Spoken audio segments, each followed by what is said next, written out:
He kissed her. Not dramatically. Not like in the movies where the music swells and the world holds its breath. No, it was quieter than that. Deliberate. Careful. A gesture that said more than it dared admit. Catherine didn't move.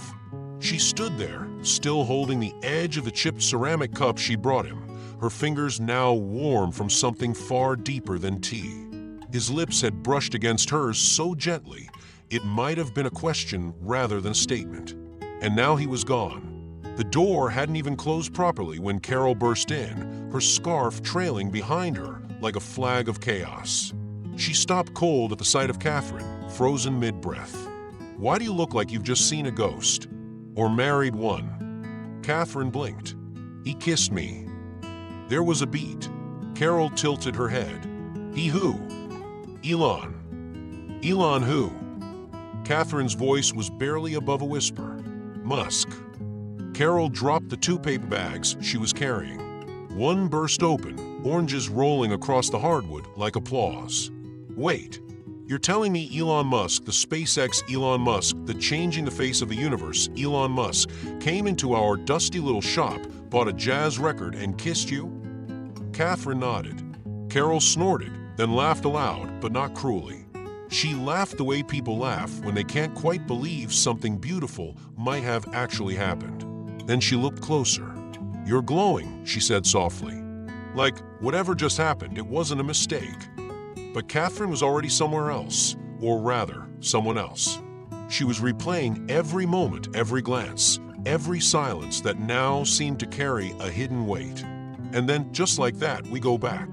It had begun only the day before, though it already felt like a distant echo. Catherine Ellwood had always found comfort in quiet. She owned a small vinyl record shop nestled between a florist and a faded stationery store in Primrose Hill. Her days followed a gentle rhythm. Unlock the gate, dust the windowsills, sort the jazz section alphabetically, even though no one but her noticed. Her world smelled like worn cardboard sleeves, jasmine tea, and the soft promise of Ella Fitzgerald spinning at 33 RPM. Carol, her flatmate and longtime friend, was the opposite. A former roadie with a loud laugh and even louder clothing, Carol had moved in temporarily 6 years ago and never left. She claimed she needed the stillness of retirement and then proceeded to bring rock and roll chaos to every corner of the apartment. The shop wasn't thriving. Not really. A handful of loyal customers came in weekly, mostly older women looking for Glenn Miller or hipster teenagers pretending to rediscover Aretha. Catherine knew she wasn't in it for the money. She was in it for the echo, for the way vinyl made memory feel touchable. Then, around 4:20 in the afternoon, the bell above the door chimed. A man entered. At first, she didn't really look up. The voice on the record player, Coltrane, had just hit a note she loved. But then she sensed it. That pause in the air. That moment when someone walks into a place and doesn't try to fill it. When she did glance up, her breath caught. It was him. Not a man who looked like him. Not someone with a similar jawline or posture or purposeful stillness. It was Elon Musk. He was dressed simply, dark jeans, a navy jacket. No entourage. No announcement. Just a man browsing through old records like he didn't own a dozen empires. Catherine didn't speak. She watched from the corner of her eye as he moved through the jazz section, pausing over Billie Holiday, tracing a finger across a weather report cover. He lingered over Thelonious Monk, then brought it to the counter. Their eyes met. She tried to be gracious, unbothered, but her hands betrayed her. The record slipped as she bagged it, the sleeve catching on the corner. "Sorry," she murmured. "No need to apologize," he said, his voice low. "I almost forgot how good this one is." She handed him the bag, their fingers grazing. There it was again, that quiet spark. He thanked her, smiled, a small one but real. Then he turned and walked out. As the door clicked shut, Catherine stood still, the bag of jasmine tea unopened, the second cup of it growing cold on the counter. She hadn't even asked for his name, though she didn't need to. Moments later, Carol appeared, humming something vaguely psychedelic and wearing a poncho that looked like it had lost a fight with sunset. When she heard what had happened, she laughed it off, at first. You should have at least gotten his number, Carol teased, or offered him your rare bootleg of Miles Davis. That's how I once seduced a drummer from Berlin. But even Carol, in all her noise, grew quiet when she saw Catherine's face. There was something changed. A brightness, a tremor, a beginning. Dear viewer, this story stirred something in you, a memory, a longing, or just a quiet pause in your day. Don't let it slip away.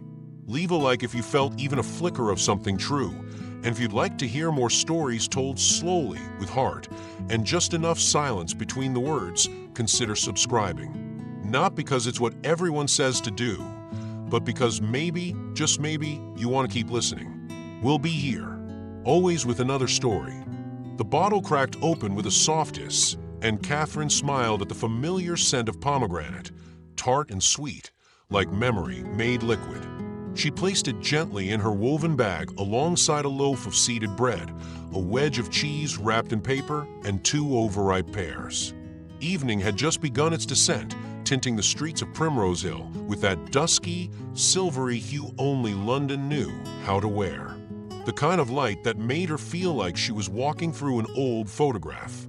She was nearly home, bag resting against her hip, when it happened. As she turned the corner near the old bookshop, she collided with someone, a solid, unyielding someone. Her bag swung forward, and the bottle of pomegranate juice jolted violently. She heard it before she saw it. The wet slap, the startled breath. Catherine gasped. Oh no! Elon Musk stood blinking down at the dark red stain now blooming across his pale shirt. Catherine's heart sank. Oh my God! I am so sorry. He looked up, more amused than irritated. Well, he said, inspecting the growing splotch, I guess I'm bleeding fruit. She covered her mouth, torn between mortification and the absurdity of the situation. It's just juice. Organic. Very expensive. If that helps at all. He chuckled, then looked at her fully. It does, actually. A beat passed. Catherine looked down at the mess, then back at his face, calm, slightly flushed, not at all the way she expected a man of his status to react. I live just around the corner, she said impulsively. If you want. I have clean water. Soap. Possibly a shirt that doesn't have a spaceship logo. Elon tilted his head. Are you offering first aid? She laughed despite herself. More like hospitality. He nodded once. I'll take it. Her flat smelled faintly of jasmine and worn books. The windows were open just enough to let in the cooling air, and the record player in the corner emitted a faint hum, the needle resting at the end of an old jazz record. Elon stepped inside carefully, as if afraid to disturb the quiet that lived in the walls. Bathroom's just there, Catherine pointed. And I think Carol's shirt might fit you. She used to be a roadie. For Queen, allegedly. Elon gave her a half-smile. Allegedly. She also says she dated a bassist from Leeds and once drove a van across Morocco. So yes, allegedly. He disappeared down the hall, and Catherine leaned against the kitchen counter, exhaling fully for the first time since the juice incident. What was she doing? Bringing Elon Musk into her home like he was a neighbor who needed sugar? She opened the cupboard and retrieved the tin of oat biscuits, then set the kettle to boil. The motions were familiar, grounding. She moved through them as if this were any other Thursday evening. As if the most publicly scrutinized man on the planet wasn't changing out of a juice-stained shirt in her bathroom. When he returned, wearing an oversized black t-shirt with a faded Live Aid logo stretched across the chest, she nearly dropped the spoon in her hand. Fits better than I expected, he said. She'll kill me if you stretch it out. They sat across from each other on the small sofa, an old knitted blanket folded neatly between them. Catherine handed him a cup of tea and set the tin of biscuits between them. I'm sorry again, she said, still slightly breathless. I've had worse, Elon replied, sipping. At least this stain had antioxidants. She laughed softly, and for a moment, they sat in companionable silence, the kind that doesn't need filling. Outside, a fox barked once, sharp and distant. Elon glanced at the rows of vinyls stacked behind her. You really live among the music. She nodded. Always have. It doesn't talk back. It just listens. Or remembers, he said almost to himself. Their eyes met again. Something unspoken passed between them, not electricity exactly, but something warmer, slower, the kind of awareness that grows gently but without mercy. You don't seem surprised, she said, watching him. By what? That I wasn't surprised to see you. That I didn't ask for a selfie or tell you how brilliant you are. He tilted his head.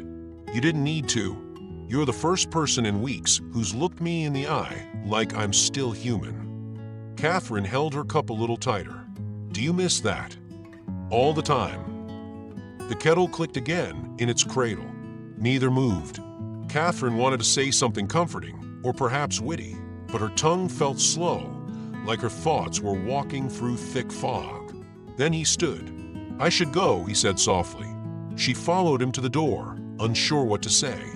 Maybe it was better this way, an odd little story to tuck between the pages of her quiet life.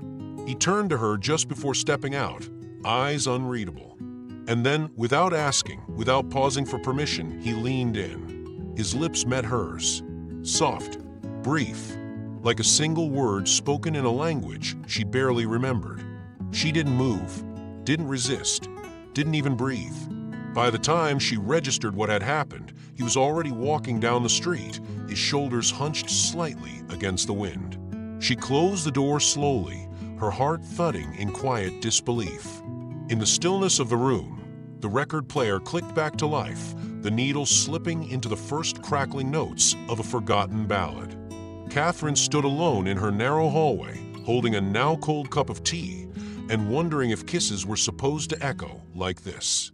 The phone rang just as Catherine was restocking the jazz section, her hands still dusted with the fine powder that clung to older sleeves. She let it ring once, twice. Most calls were routine, order inquiries, missed deliveries, a wrong number looking for the dry cleaner 2 streets over. But this time, the voice on the other end was unmistakable. Hello, Catherine. It's Elon. Her heart skipped a beat. Not because it was unexpected, she had replayed their last encounter too many times for it to feel distant, but because hearing his voice again made it real, and reality had a way of feeling far more fragile than memory. He was calling to invite her out. Nothing extravagant, just a quick meeting, he said, his tone casual. The location, however, betrayed that lightness. The Langford, a luxury hotel in the heart of London, where CEOs and dignitaries mingled behind frosted glass and velvet curtains.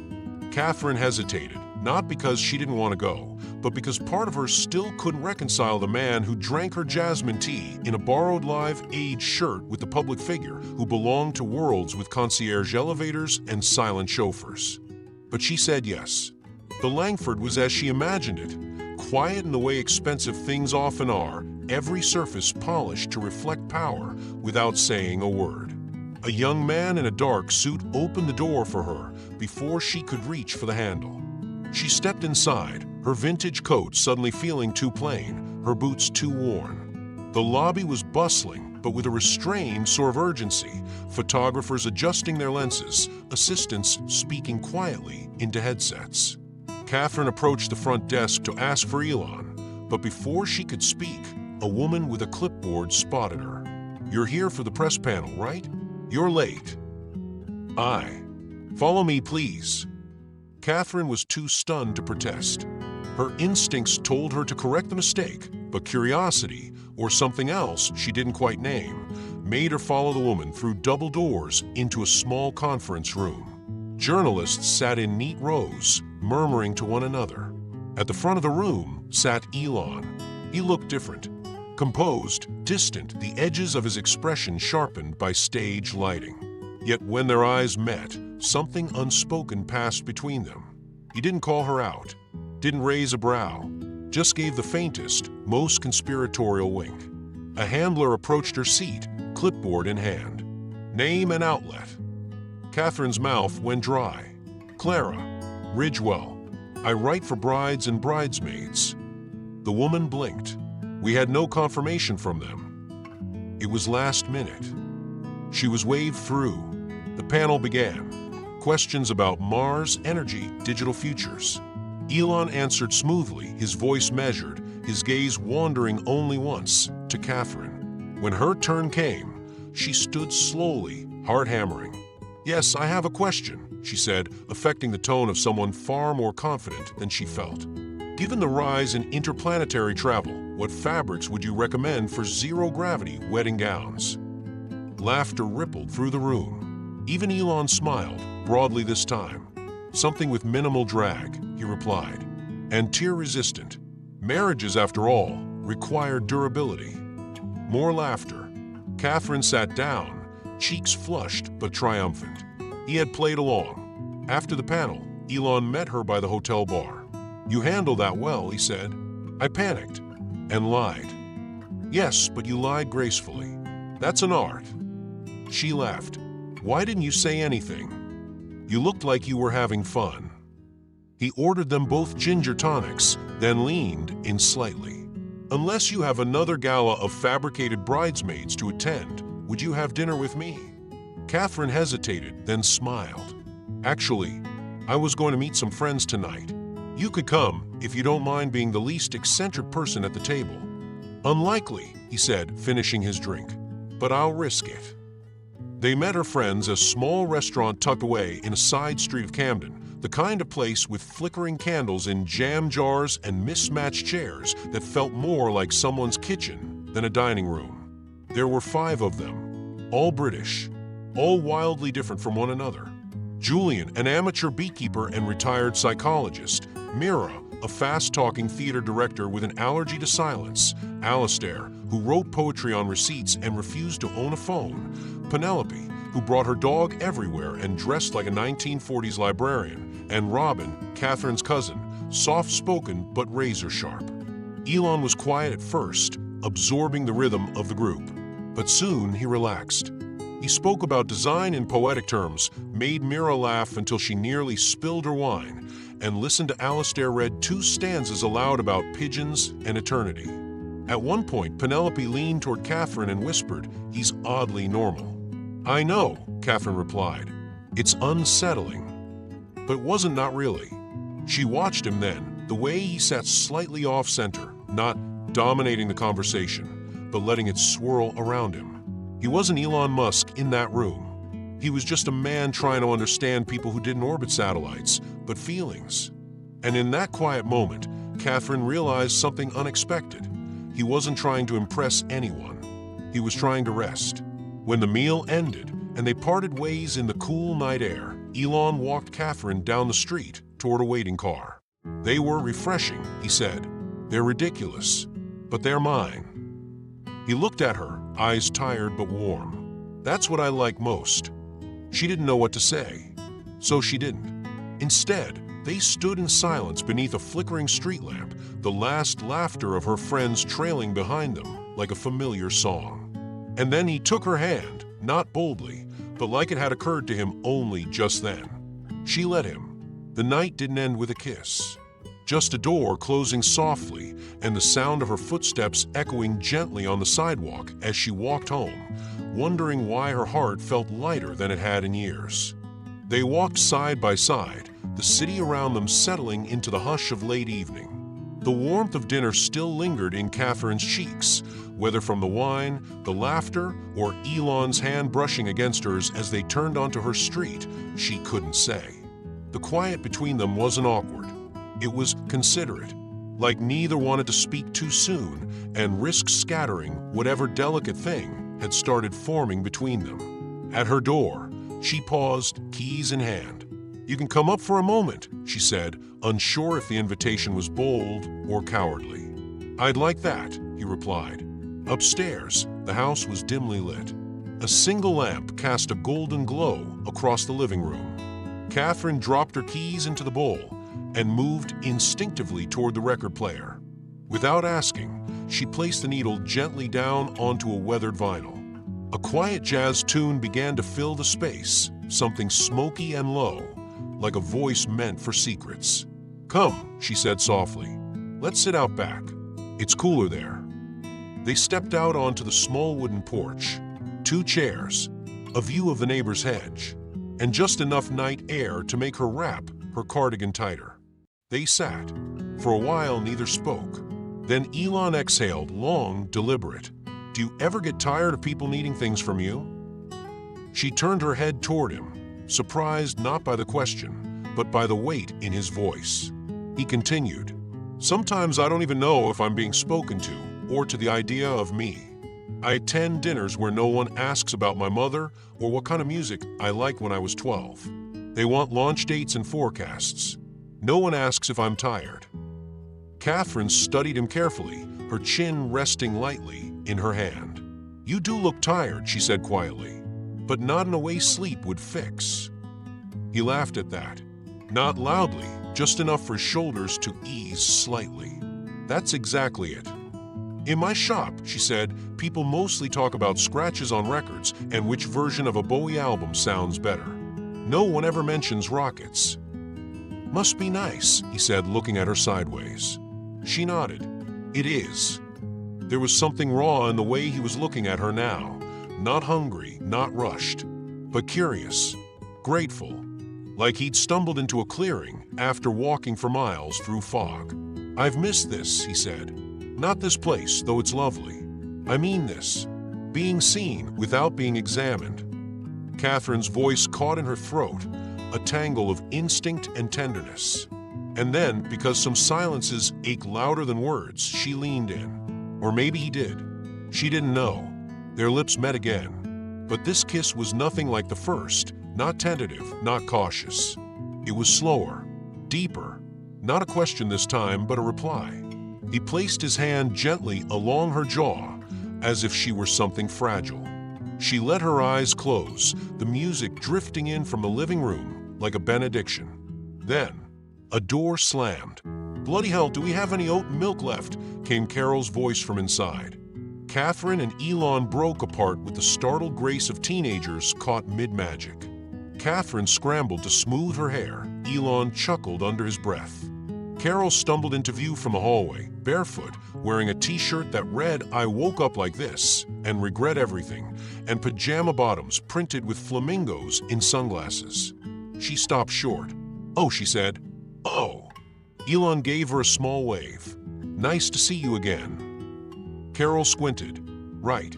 Well, you've upgraded from vinyl to live jazz, I see." Catherine flushed. "Carol, this is not, we were just." "Don't worry, I've seen weirder," Carol said, already walking toward the kitchen. "Just don't let him eat the biscuits labeled medicinal." Long story. Elon was laughing now, a real laugh, warm and unguarded. Catherine groaned, burying her face in her hands. "I'm so sorry." "Don't be. I haven't laughed like that in months." After Carol clattered around the kitchen and disappeared upstairs muttering about tea and conspiracies, Catherine turned to Elon, still mortified. "You don't have to stay, of course." But he looked at her, more serious now. "I'd like to, if that's all right." She nodded. "The sofa pulls out. It's not glamorous. I'll manage." Later, the house fell into a deep, familiar quiet. Catherine lay in bed, listening to the gentle squeak of the sofa cushions as Elon shifted, the soft clink of his teacup being set on the side table. She closed her eyes and smiled. At 6:12 a.m., she was awakened by a strange sound. A soft click, then another, then voices. Outside, she sat up, heart already tightening, drew the curtain back. Flashes. Photographers. At least 3. One crouched behind the hedge, one by the gate, another crossing the street, camera slung over her shoulder. She bolted from the bed. Elon. He was already standing by the window, shirt half-buttoned, staring at the scene with an expression she couldn't read. "I didn't tell anyone," she said quickly. "I know," he said, but his jaw was set. Not angry, not at her, but disappointed, wounded. He ran a hand through his hair and stepped back from the window. "I should go before this gets worse." "Wait, please." But he was already gathering his things. Still calm, still kind, but retreating. By the time he stepped outside, the flashes intensified. Questions were shouted. Catherine watched from the window as he said nothing, just got into the waiting car and drove off. It wasn't until mid-morning when Carol finally emerged from her room, holding a half-eaten banana and squinting at the sunlight, that Catherine confronted her. "Did you tell anyone Elon was here?" Carol paused. "What do you mean?" "Paparazzi were outside this morning." Carol blinked, then frowned. "Oh, I might have mentioned it to Jamie. He runs that blog, People We Think We Saw. But I didn't think, Catherine, I didn't know."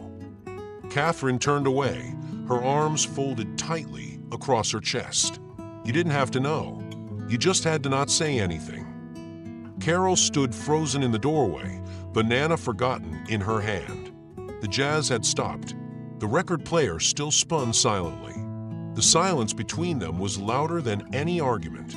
The days that followed the paparazzi incident unfolded like a half-remembered dream, strange in their quietness, empty in all the wrong corners. Catherine tried to move on as best she could. She opened the shop each morning as usual, brewed her jasmine tea, and played her favorite records. But something had shifted. The music no longer filled the room the way it once had. Elon was gone. She hadn't heard from him since that morning when a flash of cameras had startled them both into silence. He had gathered his coat, whispered a soft apology that sounded more like defeat than anger, and stepped out the door. Carol noticed a change at once. "You're sulking like a nun with a broken heart," she said, plopping a ridiculous mug, shaped like a cat, in front of Catherine. "It's nothing," Catherine replied, tracing the rim of her tea. "Ah, yes. Nothing has a very specific weight in your eyes," Carol said. "Nothing weighs about, let's say 185 pounds and owns a rocket company." Catherine managed a smile. "Carol, really?" But the truth was harder to ignore in the quiet hours of the shop. Catherine felt it in the way she paused each time the phone rang, or how she watched the street more than usual.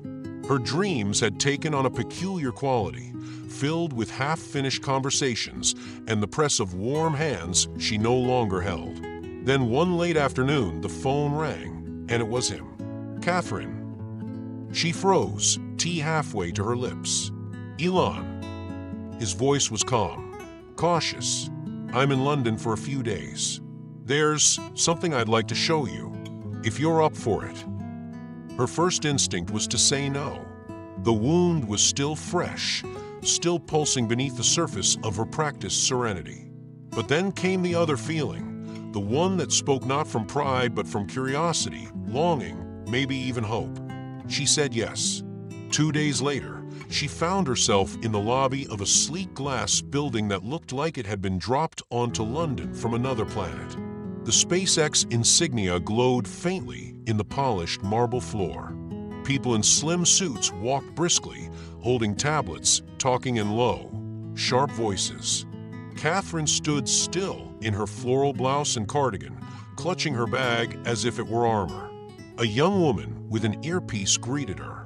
"You must be Ms. Ellwood. Mr. Musk is presenting now. He asked me to take you to the observation area." They led her through a maze of steel corridors and soundproof doors, each one feeling more sterile than the last. Catherine felt like a misplaced puzzle piece, wooden in a world of chrome. Behind a glass partition, she saw him. Elon stood at the center of a large, low-lit auditorium, gesturing toward a model of a new spacecraft. His voice was clear, commanding, magnetic. He looked different here, harder, sharper, almost distant. The audience was rapt, nodding, taking notes. Cameras flashed silently. It was his kingdom, and he wore the crown without apology. She watched from the shadows, heart unsure of its own rhythm. At one point, he glanced toward the observation glass. His eyes lingered, softened for just a second.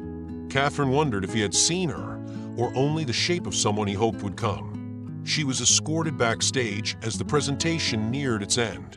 The corridor behind the stage was dim and narrow, lined with crates and screens. The hum of technology filled the air. As she waited, she heard voices, low and urgent. "I don't have time for emotional distractions, not right now," Elon was saying to someone, perhaps a senior investor, perhaps a colleague. The words were clear, cool, and efficient. Catherine's breath caught. The voice that had once whispered confessions on her porch was now cold with calculation. The intimacy she'd felt now sounded like a detour he regretted. She didn't wait for more. She adjusted her coat and turned down the hallway, her steps quick and careful. When Elon found her moments later, she was already at the exit. "Catherine." She turned slowly. Her face was composed, polite, but distant. "I hope the presentation went well," she said, hands clasped. "I was going to meet you after." "It's all right," she cut in gently. "You're busy." Something flickered in his expression. Did something happen? She offered a faint smile. "Nothing in particular. I just realized I don't belong here. That's all." He took a step forward, searching her face. "I don't understand." "Don't worry," she said. "You don't have to." And with that, she walked out of the SpaceX building and into the falling London dusk, her coat too thin for the wind that followed her. On the train ride home, she stared out the window at the blur of city lights, her thoughts caught somewhere between anger and ache. She wasn't sure what hurt more, what he had said, or the fact that it might be true. Perhaps she had been a distraction. A quiet porch, a mug of tea, a moment of peace for a man who lived among storms. But even distractions deserve honesty. She arrived home to find Carol asleep on the couch, wrapped in a blanket with cats printed on it. The record player was still spinning, soft jazz humming from the corner. Catherine stood there for a long moment, watching the familiar chaos of her small world. Then, quietly, she went into the kitchen, poured herself a glass of water, and sat down alone in the dim light. And for the first time since the kiss on the porch, she allowed herself to feel all of it. The nearness, the silence, and now the distance. The bell above the door jingled weakly as Catherine stepped into her shop, the familiar chime sounding more hollow than usual. The air smelled of old cardboard sleeves and faint lavender oil, a scent she used more out of habit than intention. She locked the door behind her, turned the sign to open, and slipped behind the counter as if her body moved by memory alone. The silence had returned, not just the ordinary hush of a Tuesday morning in Primrose Hill, but a deeper quiet.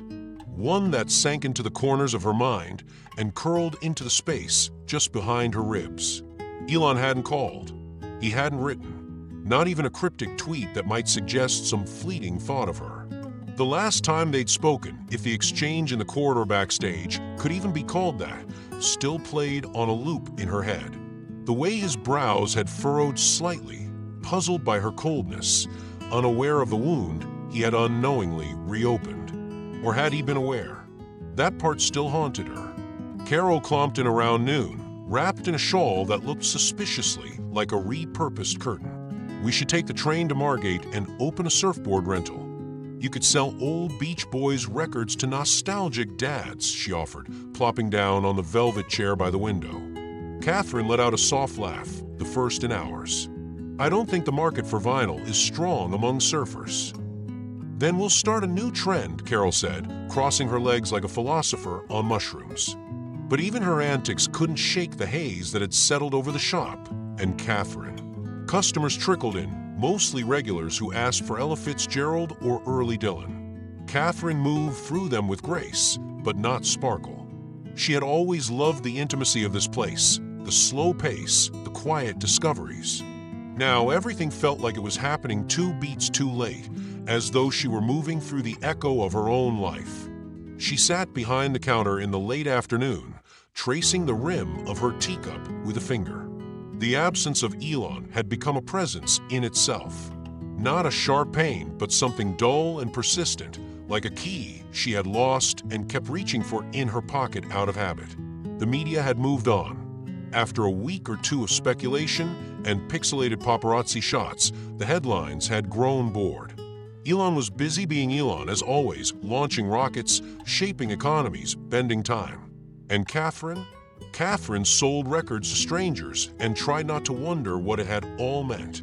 One gray morning, with the shop closed for a personal day she hadn't planned, Catherine wandered into the small park behind the train station.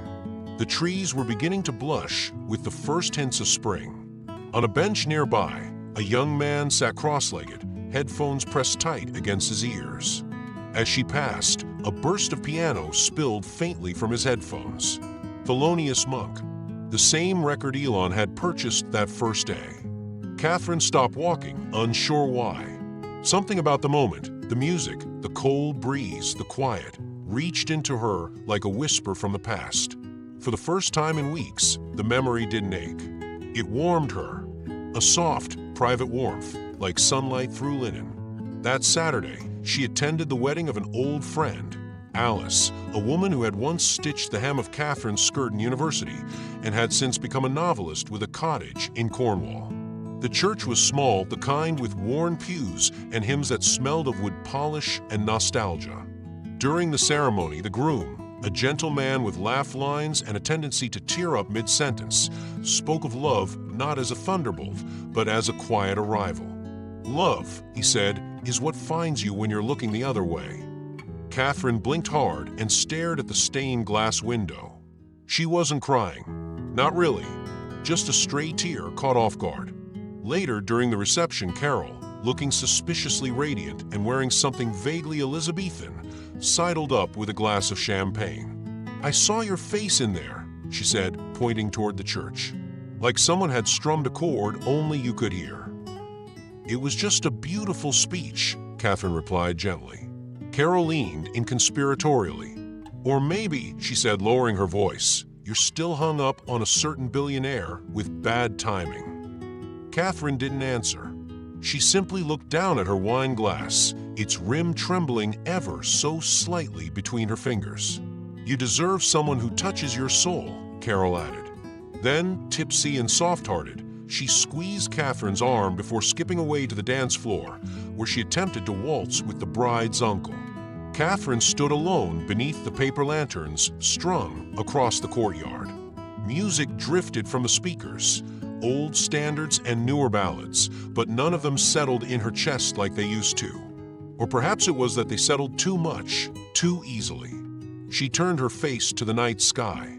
No stars tonight, just clouds moving fast, as if rushing to be elsewhere. Maybe that was love, too, something that visited like weather. Or maybe it stayed, silent, unnoticed, like the music in someone else's headphones. She thought of Elon's eyes again, the first time he'd stood in her shop. There had been something in his gaze, not longing, but something quieter, more private.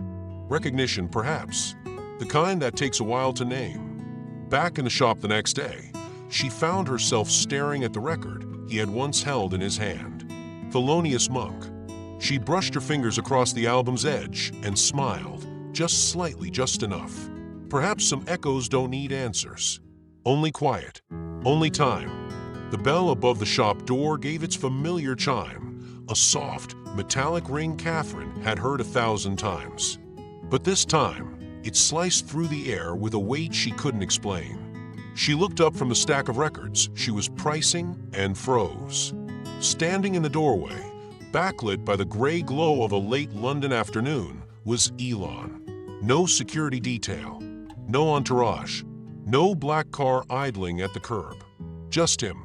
Dressed simply, dark jeans, a soft navy coat, and in his hands a record. Catherine's heart stopped, then stumbled into a quicker rhythm. Her first instinct was disbelief. The man she tried not to miss, tried not to dream of, stood only feet away. And yet, it was the expression on his face that unraveled her, a kind of quiet courage wrapped in vulnerability. His shoulders, usually squared with purpose, sloped ever so slightly, like he was unsure of his welcome. "I wasn't sure you'd be here," he said, voice low. "I'm always here," she replied, still not moving. He glanced at the vinyl in his hands. "I brought this back. You said once that people shouldn't keep jazz unless they understand it." She blinked, stunned. It was Thelonious Monk, the same record he'd bought during their first encounter. His fingers brushed the sleeve, then stilled. "I didn't come to return it, not really," he continued. "I came to return to this, to you." Catherine finally stepped out from behind the counter, slow and cautious, as though the air between them might crack with a single wrong move. "Elon, what are you doing here?" He inhaled, deep and deliberate, to apologize for leaving that morning, for saying too little and meaning too much, for pretending I could forget. She opened her mouth, but found nothing to say. He filled the silence carefully. The truth is, I missed you, not the idea of you. You, the way you let silence stretch instead of rushing to fill it. The way you never asked me about Mars or IPOs or the next billion. You just saw me. Catherine felt the back of her throat tighten. She looked down at the floor, then back at him. He stepped forward just once, not crossing the invisible line that still lay between them. I don't know what this is, Catherine, he said, but I know I'd rather walk through the unknown with you than pretend I don't feel it. She swallowed. It's not that simple. I know, he replied. Then, gently, but sometimes the complicated things are the most honest. Then, without preamble, without theatricality, he looked straight into her eyes and said, I'm just a man standing in front of a woman, asking her to let him love her. The line might have sounded rehearsed in other mouths. In his, it landed with tremor and truth. Catherine looked at him for a long moment. The silence between them was thick, not with hesitation, but with memory, all the fragments that had built something fragile and real in a matter of weeks. I need to think, she finally whispered. Elon nodded, accepting. No argument, no plea. I understand, he said simply. Thank you for listening. He turned to go. The bell chimed again, and then he was gone. The store exhaled with her. She stood motionless, the edges of her thoughts fraying with questions she wasn't ready to answer. Hours passed, or perhaps minutes, but they stretched oddly. At some point, she locked the door and turned the sign. She didn't remember doing it. She only remembered the sound of the door behind her when Carol burst in, carrying a reusable bag filled with beetroot and marmalade. Catherine, her voice called cheerfully. Then she stopped, seeing her friend sitting on the hardwood floor of the shop, her back against the record bins, knees drawn up. What happened? Carol dropped the bag, the jar clinking loudly inside. Catherine didn't speak. Was it him? Carol's tone softened. She nodded.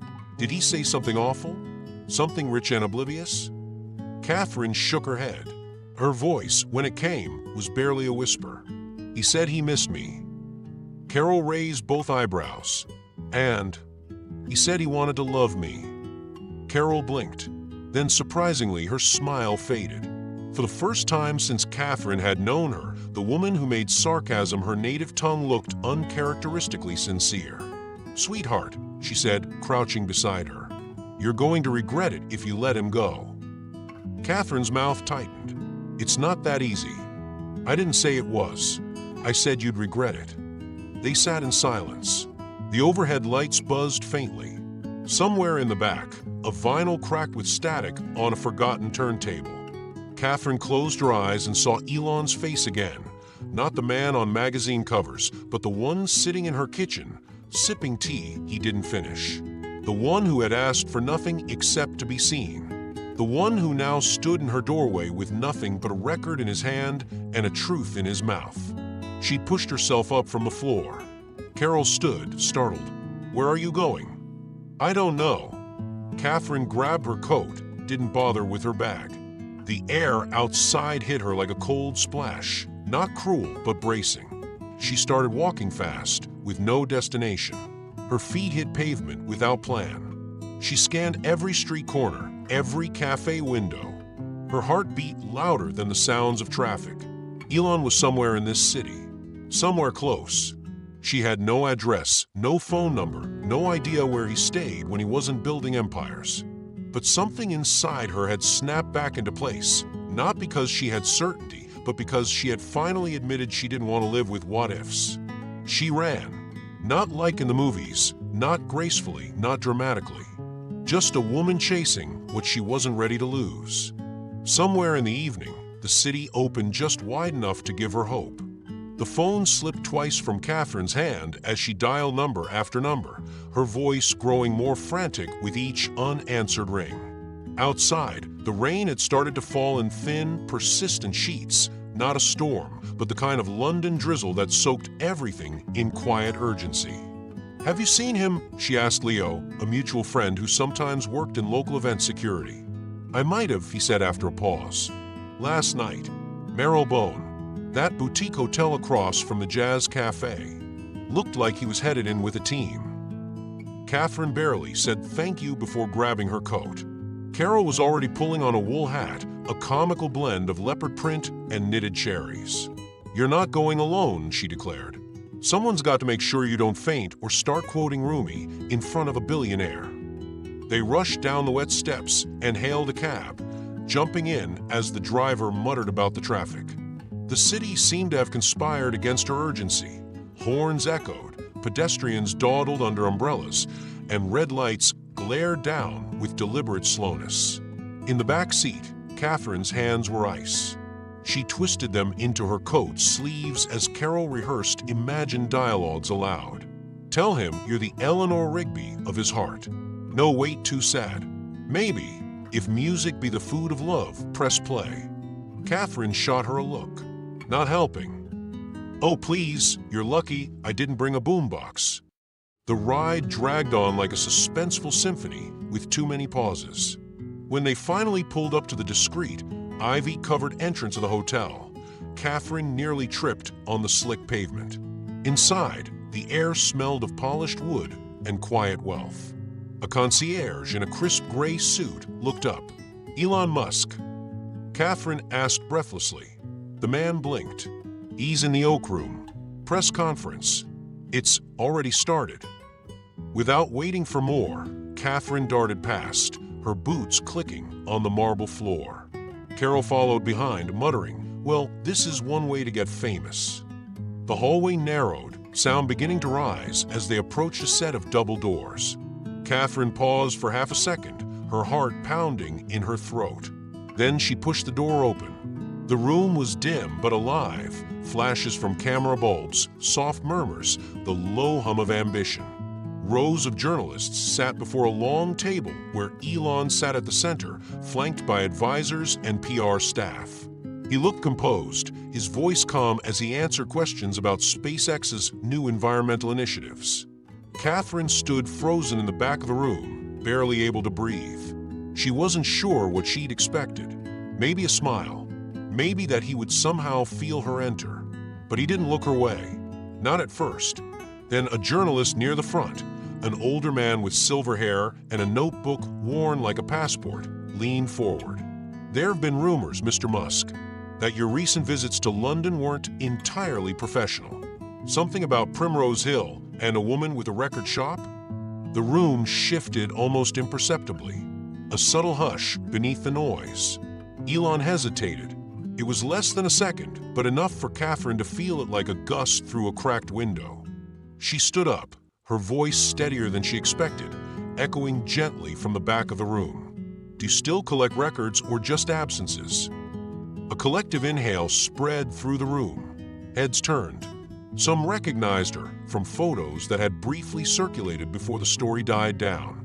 Others simply watched, sensing something private bleeding into the public. Elon didn't speak immediately, but his shoulders softened. His mouth twitched, not a grin, but something smaller and more honest. He stood, slowly, as if the weight of the moment required reverence. "I collect what makes me come back," he said simply. He stepped away from the table and walked toward her, not rushed, but deliberate. Each step a choice. Catherine felt tears rise, absurd and stubborn. He stopped just in front of her. "You showed me music I hadn't heard in years," he said softly. "But what I missed most was the silence you made feel safe." She laughed, one hand rising to her face. "That's poetic, and kind of ridiculous." He shrugged. "So am I." And then, in front of the room full of cameras, not a single flash went off. It was as though even the press understood that this wasn't a moment to capture. It was one to witness. They embraced, not the kind of kiss that headlines crave, but an embrace born of return, of unfinished conversations and mismatched goodbyes. From the back of the room, Carol whispered to no one in particular, "Finally." And I didn't even have to quote the Beatles. Later, they left the room together, the city still wet with rain, but lighter somehow, or perhaps it was just them walking side by side down the stone steps, unburdened. In Catherine's pocket was a used guitar pick Elon had slipped to her before they left, like a secret handshake. Neither of them said what came next, but the silence between them, this time, said enough. They stepped out of the hotel hand in hand, the din of the press fading behind them like a passing storm. Flashbulbs sparked, voices rose in pursuit, but Catherine didn't look back. Neither did Elon. His grip was firm but gentle, like someone who had finally chosen what not to let go of. Waiting at the curb, under a ridiculous yellow umbrella printed with cartoon frogs, was Carol. "Well," she said, raising an eyebrow and holding the umbrella higher, "that wasn't in the evening forecast." Catherine laughed softly, and Elon simply smiled, rain speckling the shoulders of his coat. The three of them walked together, the city washed in the hush of post-rain quiet. By the time they reached Primrose Hill, the clouds had thinned into soft gray streaks, like someone had smudged the sky with a paintbrush dipped in fog. The street was familiar, the chipped brick walls, the hanging baskets of flowers outside windows, the worn cobblestone edges. But everything looked changed now. Or perhaps it was simply that Catherine was seeing it beside someone who noticed the same small things she did. That afternoon, Elon canceled 3 meetings and postponed 2 interviews. His team was confused. He replied with a single sentence, "I need to be here." The days that followed were quiet, almost domestic. In the mornings, they read old newspapers over buttered toast and black tea. Catherine played jazz softly while folding laundry.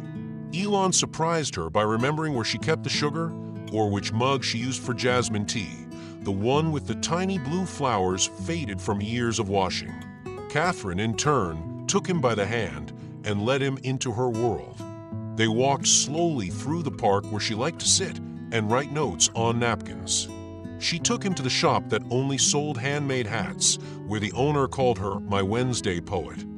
They stopped at the flower stand where the vendor slipped her a small violet bouquet without charge, as he had done every week since her mother died. Elon was quiet through most of it, observant, unrushed. He took in the rhythm of the neighborhood like someone listening to a song for the first time, not with analysis, but wonder. Back at the shop, he helped her reorganize the jazz section. At first, he moved too quickly, misfiling albums, but when he held up a vinyl cover featuring a French bulldog playing trumpet and declared, "This one belongs in a museum," she laughed so hard her tea nearly spilled. Evenings became their favorite time. They made simple meals, roasted vegetables, rice with lemon, old family recipes Catherine hadn't dared cook in years. One night, she pulled a dusty record from the bottom shelf. "Nina Simone, I Put a Spell on You." As the needle dropped, the room softened. They sat on the floor with their plates and no conversation.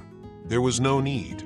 Carol peeked once through the narrow crack in the kitchen door, holding a bowl of popcorn and blinking fast. She lingered a moment longer, then turned away, wiping her cheek and muttering, "Ridiculous. Beautiful, but ridiculous." Time passed differently in those days. It stretched and folded in quiet ways. There was no plan, no schedule, just shared hours and pauses filled with the kind of silence that doesn't press or demand, only listens. One particular afternoon, when the clouds parted just enough to paint the sidewalks in gold, Catherine led Elon up the narrow path that wound its way to the top of Primrose Hill. She had brought him there once before, in passing, but never like this. At the summit, they sat on the most isolated bench. Below them, the city spread like a slow-moving river of rooftops and domes, cranes and spires, bridges and brick. It was beautiful in a way that didn't ask to be noticed. Neither of them spoke for a long time.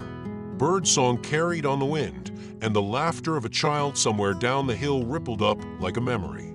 Catherine tucked her scarf tighter around her neck. Elon leaned back, hands in his lap, watching the skyline with the expression of someone who was, for once, not calculating anything. She turned to look at him, and only then did he speak. "Everyone thinks they know me," he said quietly, eyes still forward. "But you don't try to. You just let me be." She didn't respond, not right away. But she slipped her hand into his, and he held it tightly. Then he added, barely above a whisper, "Everyone knows me, and still, only you see me." Catherine's breath caught. not in surprise, but in recognition, as if something long buried had surfaced, gentle and sure. She rested her head on his shoulder. The wind lifted the edge of her coat, and the sunlight broke through the clouds for just a moment, casting a soft halo over them both. They stayed like that as the day faded, two people beneath the sky, above the city, suspended between the noise of the world and the quiet truth of something rare. Not perfect, but real. The morning after their hilltop moment, Primrose Hill wore a hush like freshly fallen snow. The sky was pale and still, and the world outside seemed suspended in delicate quiet. Catherine stirred early, padding softly into the kitchen. She found Elon already there, seated at the table, dressed and unusually quiet. His coffee sat untouched, the steam long vanished. "You're up early," she said, tying her cardigan around her waist. "Couldn't sleep," he replied, eyes fixed on the window. "Feels like everything got louder overnight." She poured herself some tea, the silence between them strangely intimate. Jazz floated softly from the radio, Chet Baker again. The notes hovered, neither welcome nor intrusive. Outside, the day unfolded as any other. But Catherine sensed it immediately. A man standing too long across the street, another leaning beside the bookstore, camera partially hidden under a coat. Not crowds yet, but enough to mark a shift. Paparazzi had found them. The quiet life they'd built in whispers and glances was suddenly lit from the outside. "They're starting to circle," she murmured while shelving a record. Elon nodded slowly. "I know." He didn't say more. Neither did she. The phone rang that afternoon. Catherine answered, then passed it to Elon without a word. He walked into the hallway and closed the door. She busied herself with wiping the counter, though it was already clean. When he returned, she didn't look up. "It's Palo Alto," he said, voice low. "Innovation Summit. High profile. I have to be there." She finally turned to him. "When?" "Tomorrow." She nodded. "Of course." They said nothing else for a long while. The sun slipped behind the buildings, leaving long streaks of gold across the record store floor. That night, dinner sat between them on the rug. They didn't eat much. The silence was not sharp, but heavy. Elon picked at a roasted carrot. Catherine sipped her tea without tasting it. "So what happens now?" he asked eventually. "You go," she answered. "I stay." "Is that the end of it?" She hesitated. Maybe it was always going to be. "I don't want it to be." She looked up, startled by the certainty in his voice. "Then what?" she asked, her voice fragile. "You visit twice a year. Send postcards from launch pads?" He leaned forward. "Come with me." She blinked. "To California." "Just for a while. Let's see what this is, without continents in between." She let the suggestion hang in the air, floating between them. A future she hadn't dared imagine, suddenly close enough to touch. I don't know," she said. "This place is my life. I have the shop, Carol, my Thursdays at the flower stall." "Those things matter," he said. "But so do you. And I want to be wherever you are." She shook her head gently. "I don't want to follow someone whose orbit keeps shifting. I need to know I won't be left mid-rotation." His expression hardened. "And I need to know I'm not just a story you tell over tea someday. A charming detour in your steady, quiet life. You think I don't take this seriously? I think you're scared too. And you aren't. You live surrounded by chaos. This isn't your world. But I want it to be." She stood, wrapping her arms around herself. "I can't pack up my world and pretend it'll all fit in your jet." He rose too, but more slowly. "I never asked you to pretend. I asked you to try." She looked away, her jaw tightening. "Maybe we're not meant to fit. Maybe we were only meant to meet." His voice softened. "You don't mean that." "I don't know what I mean." He nodded, the pain behind his eyes now fully visible. "Then I guess I should go." He packed quietly, folded each shirt with precision, careful not to disturb the space around him. Catherine lay in bed, turned toward the wall, her breathing slow but alert. From the hallway came the soft sounds of zippers, of drawers closing gently. She didn't move. She couldn't. He paused at the bedroom door. She felt it, the stillness, the weight of words left unsaid, the ache of wanting to stay and knowing you can't. He didn't speak. Then the door clicked softly shut. When she finally turned, the pillow beside her was still warm. She pressed her hand to it, trying to remember the exact shape of his breath in sleep. One tear rolled across her cheek, and then another. But no sound came. Downstairs, the jazz played on, but the music no longer filled the room. It only reminded her of what wasn't there. He left at dawn. The city was still wrapped in silence, the kind that feels too fragile to touch.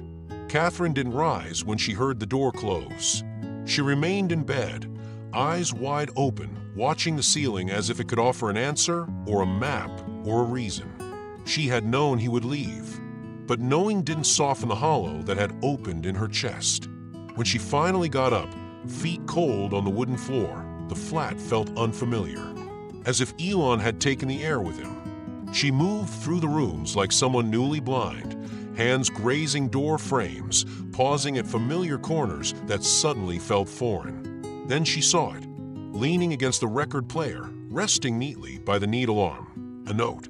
She read it aloud in a whisper, as though the paper might be listening. "If you still hear what we heard, write to me." The message was short. No name, no goodbye, just that. A sentence that meant everything and nothing all at once. She folded it once, then again, and tucked it into the sleeve of the Thelonious Monk record he'd bought. Then she sat in the armchair and stared at nothing for a very long time. The days that followed moved slowly, like syrup in winter. Carol did her best to keep the apartment alive, clattering through the kitchen, making experimental teas with names like Peaceful Gizzard and Jubilee of Sleep. She wore a scarf tied like a pirate and threatened to rearrange the spice rack alphabetically by continent. But even her chaos couldn't lift the quiet that had fallen over Catherine. In the shop, Catherine began reorganizing the records with desperate precision. First by decade, then by genre, then by mood. Albums that soothed, that raged, that mourned, that whispered. She labeled one small section, For the Longing That Doesn't Ache. At home, she started writing letters. Every evening after closing the shop, she would sit at her old wooden desk and let her pen confess what her voice never could. "Dear Elon," she wrote one night, "I rearranged the Miles Davis section today. Found your fingerprint on the kind of blue sleeve. I left it there." Another letter began. "Carol says I'm keeping you in my heart like an out-of-print single, impossible to replace, always playing in the background." But none of the letters were sent. She folded them carefully and slipped them into the drawer beneath the kettle. Her hands always trembled when she did. Meanwhile, in Palo Alto, Elon returned to a world where speed was God and silence was an error message. His interviews were crisp, almost clinical. When he spoke, it was with the efficiency of a well-trained algorithm. Gone was the softness Catherine had glimpsed on the porch at dusk, the vulnerability beneath his logic. At a tech summit, a journalist with a sharp tie and a sharper voice asked, "Rumor has it you had a brief romantic escapade in London. Something about vinyl records and moonlight?" Elon adjusted his cuff and replied, "We all have our distractions." That night, he sat alone in his apartment, surrounded by clean lines, minimal furniture, and too much space. He placed a record on the player, one of the ones they had touched together. Nina Simone's voice filled the room, raw and aching. Elon didn't sit. He stood by the window, watching the stars as the music tried to fill the distance between them. Back in London, Catherine caught sight of him on a muted television in the window of an electronics store.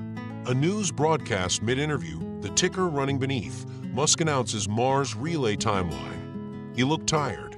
More than tired, worn, the kind of weariness that doesn't come from long hours, but from absence. She didn't hear what he was saying. She didn't need to.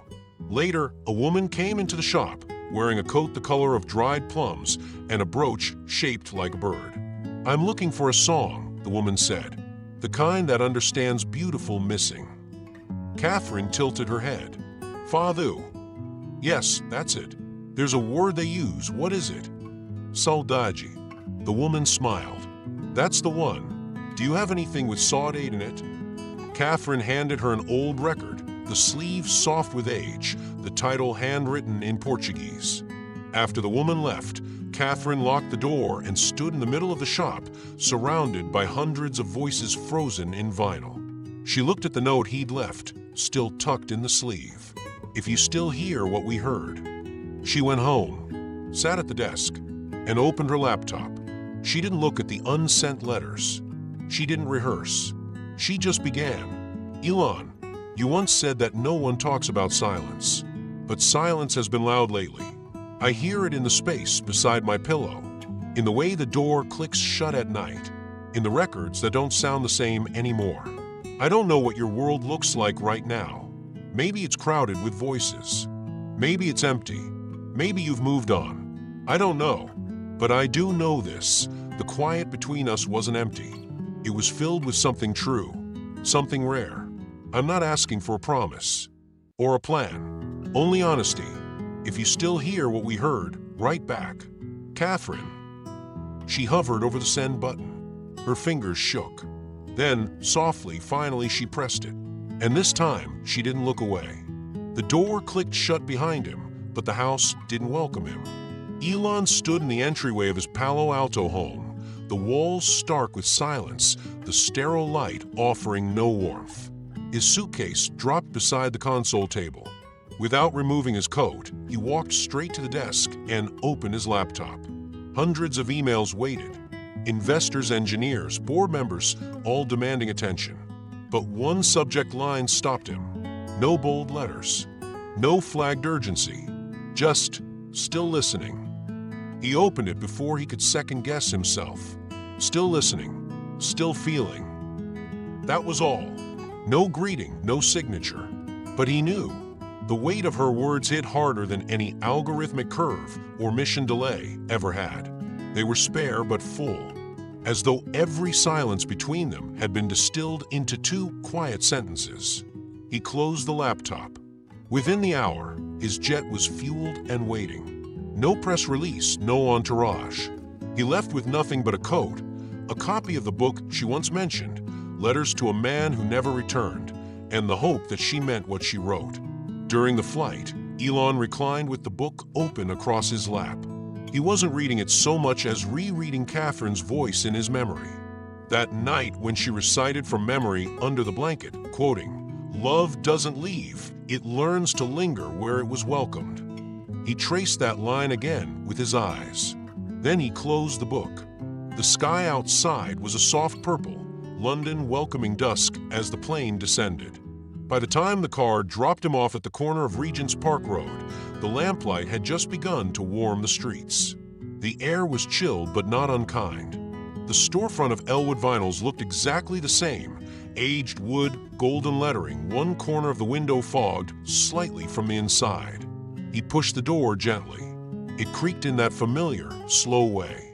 Jazz floated through the air, something slow and mournful.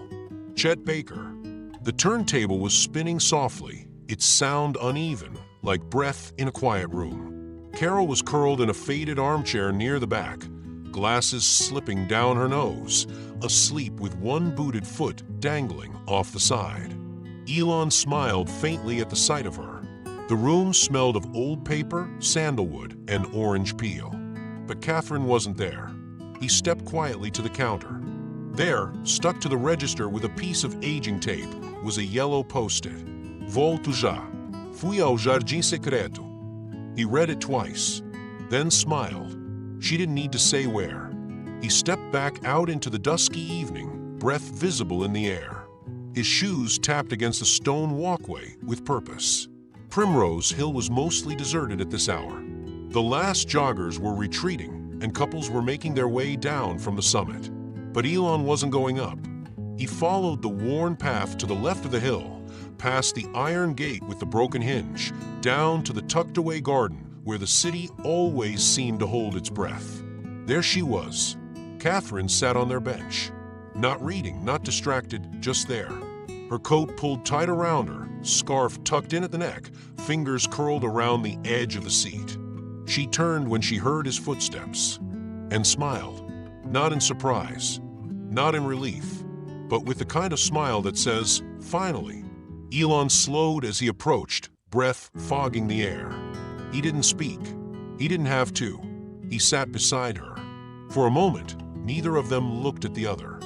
Their eyes wandered instead, upward to the trees, whose bare branches twisted against the bruised sky, outward toward the fading lights of the city just beyond. And then his hand found hers. It was cold, so was his. But they warmed quickly, as if neither had truly been warm since the last time they touched. Still no words, only the soft rustle of the wind and the distant hum of traffic below. Catherine finally spoke, barely above a whisper. "You came." "I couldn't stay." She looked at him. "I wasn't sure the message would reach you. I read it 100 times before the plane landed." A silence passed, this one soft, reassuring. "I never stop hearing it," he added. She squeezed his hand. They sat there as twilight folded into night. Around them, the world pressed on, people rushing to dinner, dogs tugging at leashes, windows blinking to life. But at the heart of the garden, time held still. She leaned her head gently onto his shoulder. He rested his cheek against her hair. "You smell like jet fuel," she murmured, "and you smell like vinyl and bergamot." Her laughter was quiet, but curled through the garden like steam from a teacup. They didn't speak of what had happened, or what came next. They didn't list regrets or promises, because not all love stories come with explanations. Some simply resume. And in that garden, on a bench carved by seasons and softened by rain, theirs did. Not with grand declarations, but with presence, and the music only they could hear. The walk back from the garden felt unreal, as if they had stepped out of time and into some suspended version of London that only the two of them could access. A gentle mist settled over Primrose Hill, softening the edges of buildings and lamp posts, wrapping the city in a gauze of quiet intimacy. The hush of dusk clung to their coats, to their hair, to the silence between their words. Catherine didn't speak until they reached the corner near her shop. Then, without turning, she asked softly, "Do you want to come in?" Elon looked up at the sign, its gold lettering faint under the foggy light. Ellwood Vinyls. For the first time, it didn't feel like just a store. It felt like a threshold. "Not as a customer," she added, her voice quiet. "As someone who's come home." He nodded. "Then let's lock the door behind us." Inside, the warmth embraced them like memory. The wooden floor creaked beneath their feet, and the air still carried the lingering scent of bergamot tea and old paper. Catherine lit one lamp by the register and turned off the others. The shop, usually dim by habit, now shimmered with the intimacy of a shared moment. Together, they walked to the windows, pulling down the heavy shades. Elon helped without needing direction. When they finished, they found themselves behind the counter, sitting side by side on the old bar stools, two people who had lived entire lives separately and were just now learning how to share space in stillness. For a while, they didn't speak. A record played somewhere in the background, Oscar Peterson, soft and bluesy. Catherine leaned back slightly, her hands resting in her lap. "And now," she asked, "will you stay for another afternoon or for the rest of a life?" The question hung in the air like mist on glass. Elon looked at her, truly looked. He didn't blink it away or make it lighter with charm. Instead, he smiled, gently, boyishly. "That depends," he said. "Would you let me rearrange your entire jazz section? It's a tragedy." Catherine laughed, almost against her will. "You'd never find anything again." "Exactly. Then I'd never have to leave." She leaned her head back and let the laughter echo through the shop, threading through the wooden beams like music that had always lived there, waiting to be heard. The bell above the door jingled and Carol burst in, windblown, and carrying a ridiculous umbrella shaped like a flamingo. She stopped mid-step when she saw them. "Oh," she said, theatrically raising an eyebrow. Well, well, if it isn't London's newest employee of the month." Catherine rolled her eyes. Elon just smiled. But Carol's usual teasing faded as she looked closer at them, at their relaxed shoulders, the easy way their hands almost touched. Her gaze softened just for a second. Then she turned dramatically. "I'll put the kettle on," she muttered. "Someone around here has to maintain tradition." The next few days unfolded with unexpected simplicity. Elon didn't leave. He stayed. He arrived at the shop each morning with 2 paper cups of tea, one with extra honey for Catherine, one painfully plain for himself. He asked endless questions about how the till worked, how the stock was organized, how to tell the difference between mono and stereo pressings. "Carefully," Catherine would say, then show him again. He was comically terrible at organizing anything by genre. One afternoon, she found the Clash nestled next to Carole King and jazz albums scattered among punk records. "This is anarchy," she told him. "It's musical democracy," he replied. "The revolution has a soundtrack." But he had an instinct for music, an uncanny ability to pick the perfect album for each passing hour. Customers started asking for his playlists. Teenagers came in just to see what the guy from the internet would recommend. Catherine watched all this unfold with quiet wonder. Somehow, between learning how to count change and wiping dust off forgotten records, Elon had found a rhythm inside the stillness of her world. In the evenings, they stayed in the shop after closing. Sometimes they read, each in their own chair, feet curled beneath them, silence layered with comfort.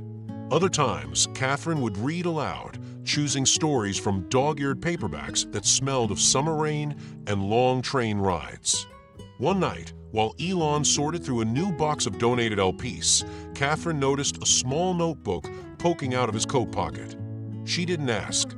But later, when he left the room to take a call, she couldn't resist. The cover was plain black. Inside, his handwriting was small, meticulous. "Things that don't fit in rockets." Standing in a vinyl store at dusk. The smell of her scarf. The sound she makes when laughing at bad puns. A single hand resting on an old piano. Silence that feels like home. Music that plays long after the record ends. Catherine closed the notebook gently, pressing her hand to the cover for a moment as if to keep its contents safe. Her eyes filled. She didn't cry often, but she cried now, quietly, in the back room, among forgotten 45s and a stack of invoices she never intended to file. Not because she was sad, but because someone had finally seen her. Not through a screen, not as part of a narrative, but fully, clearly, and with affection deep enough to be frightening. That night, she didn't mention the notebook.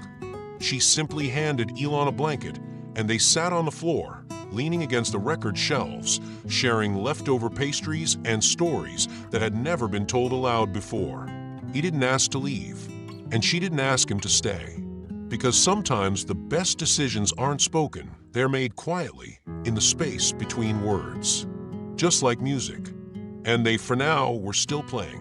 It began with a click, the shutter of a camera capturing a fleeting, quiet moment. Elon and Catherine standing in the doorway of the record shop, their heads close together in quiet conversation. Someone had lingered across the street with a long lens and a patient silence, waiting for that exact intimacy to unfold. And when it did, the image swept across the internet like a song, with no chorus, just feeling. The photo appeared on a popular gossip website under the headline, "Musk's Mystery Woman?" By noon the next day, Primrose Hill no longer felt like home. It felt like a stage. They came with zoom lenses and long coats, with notepads disguised as maps and microphones hidden behind polite smiles. Catherine spotted the first journalist pretending to browse classical records he didn't understand. The second asked too many questions about Thelonious Monk. By the end of the day, they were everywhere. She tried to pretend nothing had changed, that her little world of jazz, dust motes, and tea was still hers. But the gaze of strangers changed the texture of the air. It felt charged, intrusive, exposed. Elon noticed it too. He stood by the register with his sleeves rolled, trying to organize a crate of records by genre and era, a task he still hadn't mastered. He looked up, his eyes soft. "I'm sorry," he said. This is my fault." Catherine didn't answer right away. She didn't want blame. She wanted her quiet back. Carol, ever the protector in her odd, vibrant way, took action. She hung thick velvet curtains over the front windows, turning the shop into a den of shadows and low music. She stationed herself by the door, arms folded, eyes sharp. Any journalist foolish enough to try and enter was met with a stare that could melt iron. Still, the story grew. The shop, once a haven for quiet souls, became a curiosity. Tourists came not for music, but for a glimpse of something private. They touched the records like artifacts, whispered, snapped photos when they thought no one was watching. Elon paced the narrow hallway one morning, phone pressed to his ear. "Yes, I'll be there. I understand." Catherine knew what was coming. An invitation to a high-profile interview in London. Of course they wanted him. Of course they would ask. He returned to the kitchen, where she was rinsing teacups. "They want me on air tomorrow," he said. "They've asked that I not mention you." She turned off the tap and faced him. "Will you?" He hesitated. "I don't know. Maybe I should protect this." "Protect you?" She nodded, but her heart began to ache in places she hadn't known could ache. The next evening, she watched the interview alone. Carol was out. The curtains were drawn. The television cast a pale light across the room. Elon sat poised, deliberate, answering questions with precision. Then the host leaned forward, eyes narrowing slightly. "And there's been talk of someone in your life? A woman in London?" Elon exhaled. A pause. "She runs a record shop," he said, voice softer than the lighting. "She reminded me that I don't always have to be reaching for the stars. Sometimes it's enough to be grounded. She gave me gravity again." The screen froze on his face, serene and resolute. And then came the ripple. The sound of notifications, messages, calls. Her phone buzzed until it fell from the arm of the chair. In the hours that followed, the store was flooded. Not just with reporters now, but with strangers, fans, skeptics, bloggers. They wanted photos, stories, autographs on old vinyl. Some wept.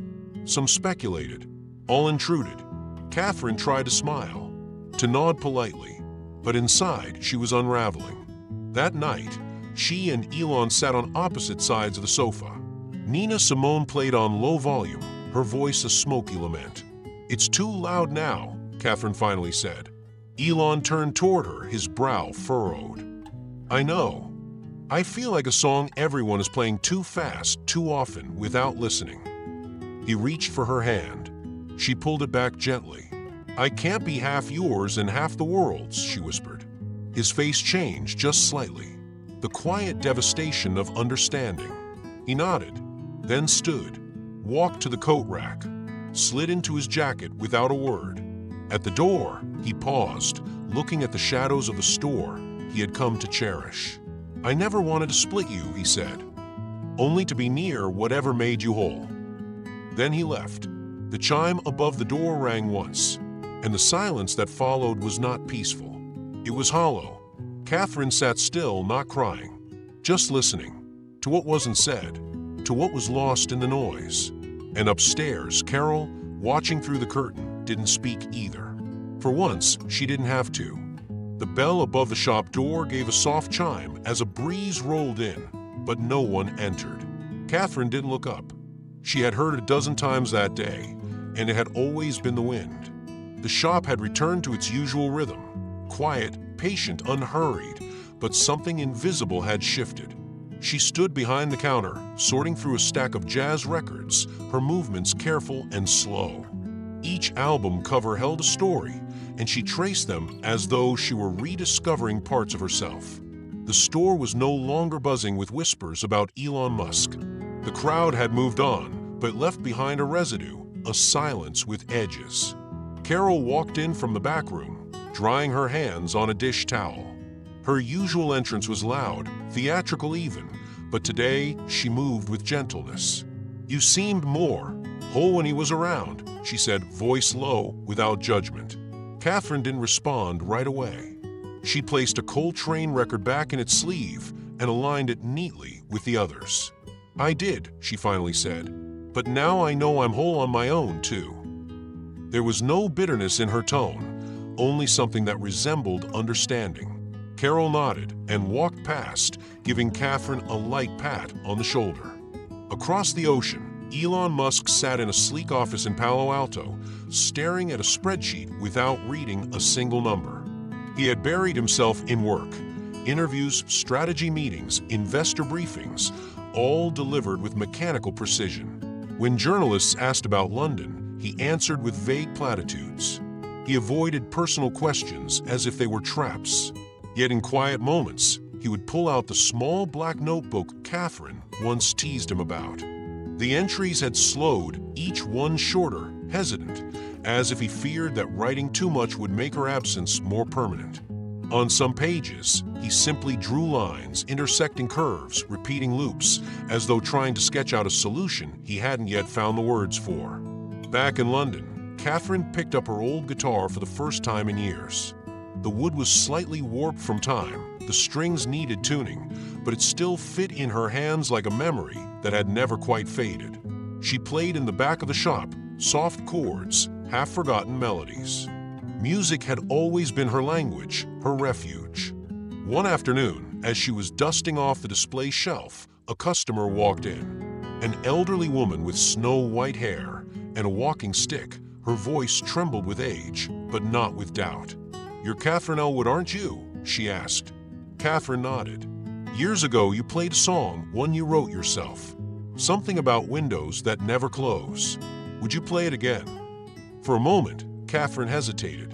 That song had been written in another lifetime. But then she reached for her guitar. Her voice was soft, intimate, more like a conversation than a performance. She sang as though she were mending something invisible, threading memory and melody into a quiet healing.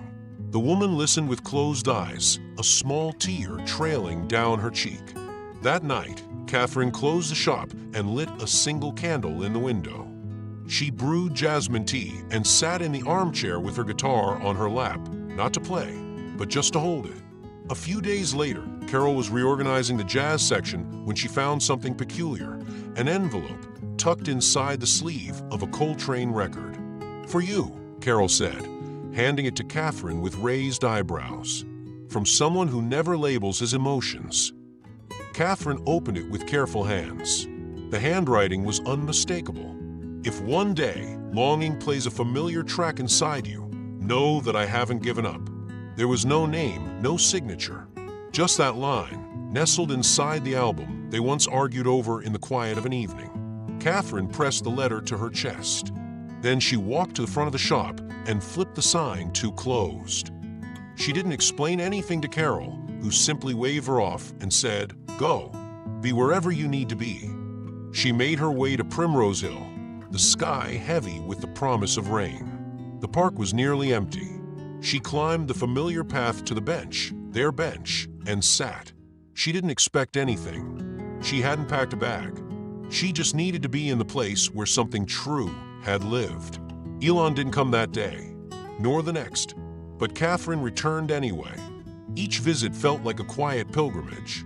She brought a different record with her every time, reading liner notes, watching clouds, letting silence drape around her shoulders like a shawl.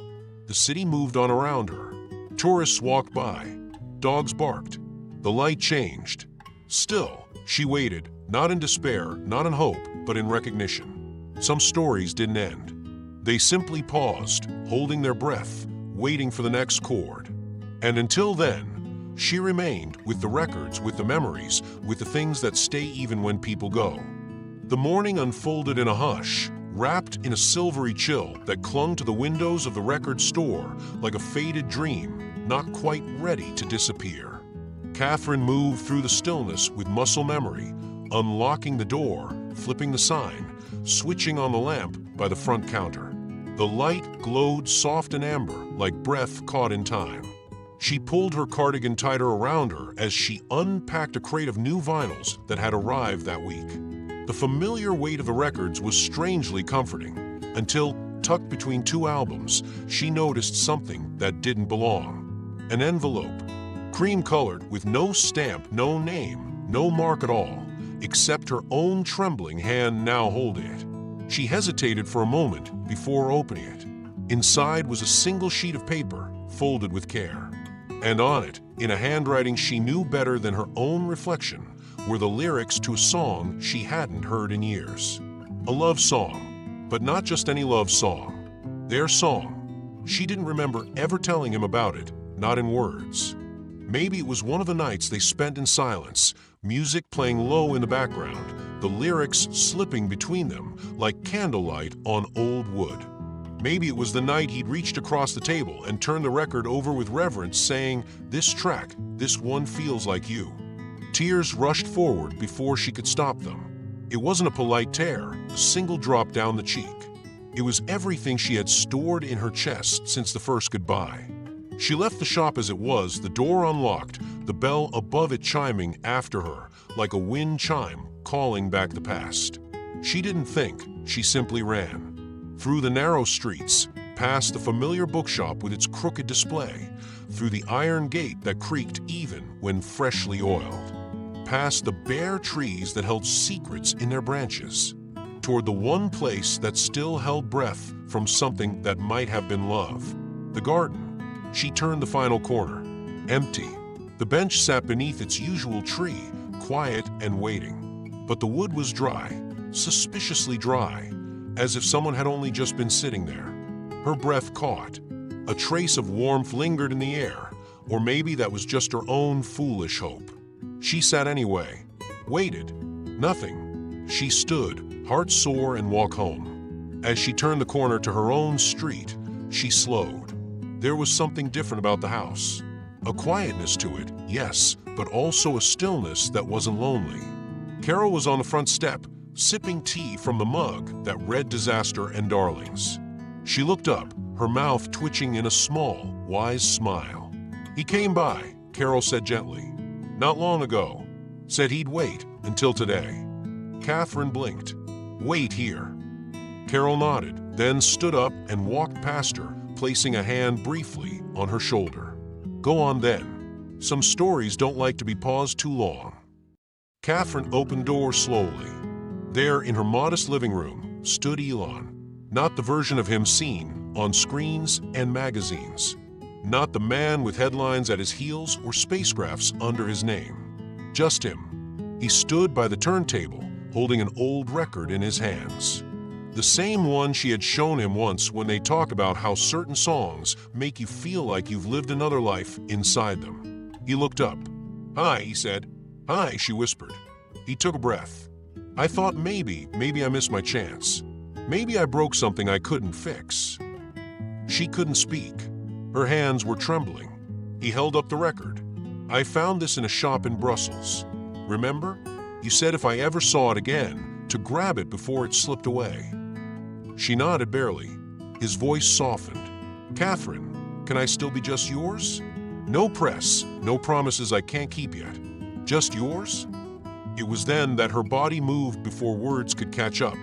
She crossed the room and wrapped her arms around him with the kind of embrace you give someone who came back from a war you never saw begin. He held her like that, forehead resting on her hair.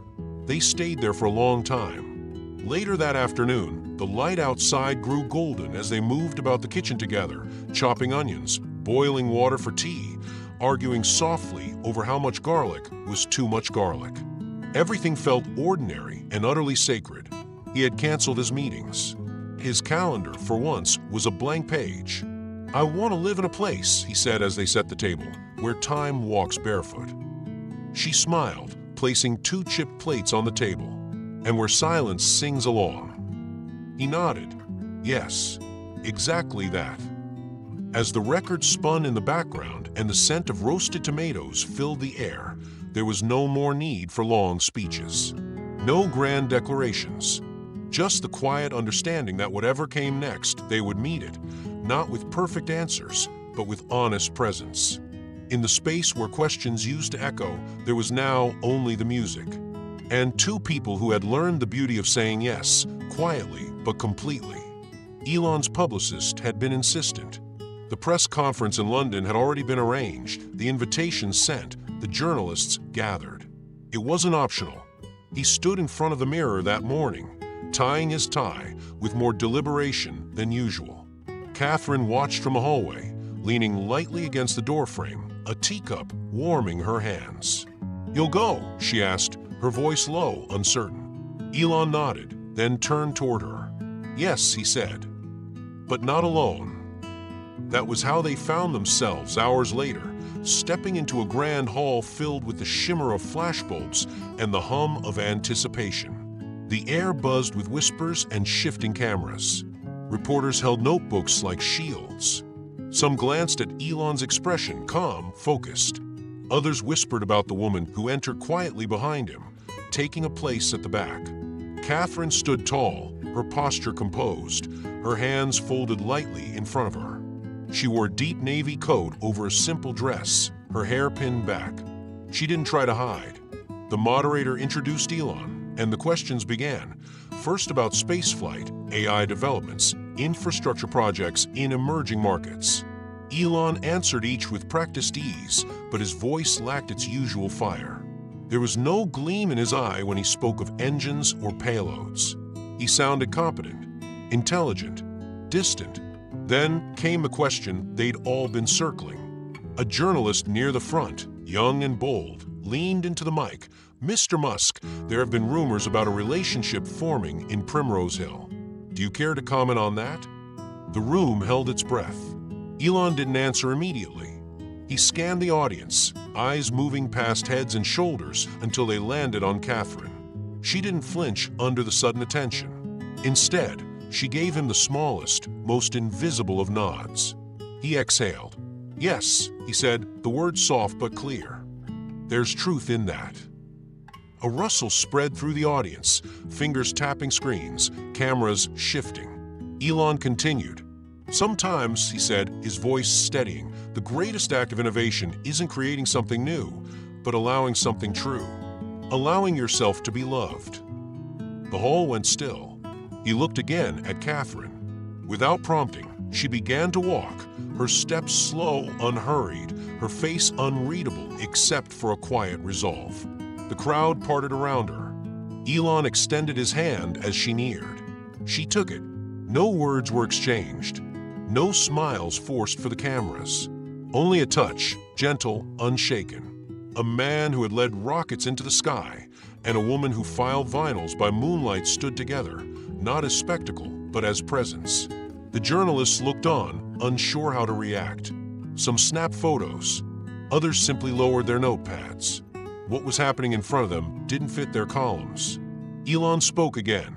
"We are not a headline. We are not a campaign. We are two people who found each other off script. And that for me is enough." There were no follow-up questions. Only a long, unspoken pause. Elon nodded to the moderator.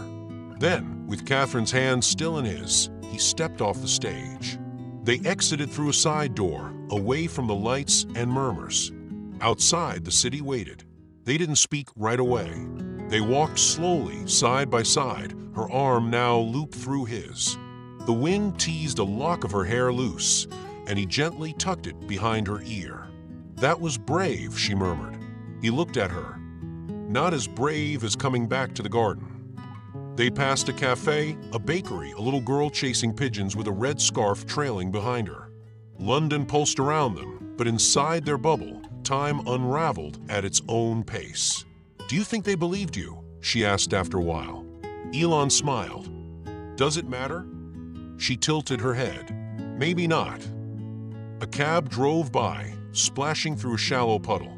The bells from a nearby chapel chimed the hour. Catherine glanced at him, the man who had once seemed too big for her world. He wasn't anymore. Now he simply fit. "What now?" she asked. He looked ahead. "Now I learned to walk slower, to ask if I could help stack records instead of building rockets." She laughed, a quiet, melodic sound that felt like sunlight breaking through mist. He stopped walking, turned to her. "Can I stay?" She didn't answer with certainty, but with truth. "Let's see if you can keep up with the alphabetizing first." And they walked on, two people no longer running from or toward, but simply beside. Together. The bell above the door still jingled the same way it always had, tinny, slightly off-key, like a music box that had been played one too many times. But now the sound held something new. Not urgency, not melancholy, but memory. Familiar, lived in, and gently repolished. Catherine stood behind the counter, wrapping a rare Edith Piaf vinyl in brown paper for a woman who smelled of lavender and thyme. Outside, the late spring breeze lifted the edge of the awning. Across the street, children were chasing a paper airplane. The shop looked nearly the same, but details had changed. In the front window, a small handwritten sign read, "Zero Gravity, curated by Elon." It sat next to a rotating display of records, Coltrane Bowie, a strange experimental album of silence broken only by birdsong. The kind of selection that made customers pause, wonder. Carol had taken to calling herself head of atmospheric vibes, which in practice meant she played whatever she wanted, wore even louder scarves, and told stories no one had asked for but everyone stayed to hear.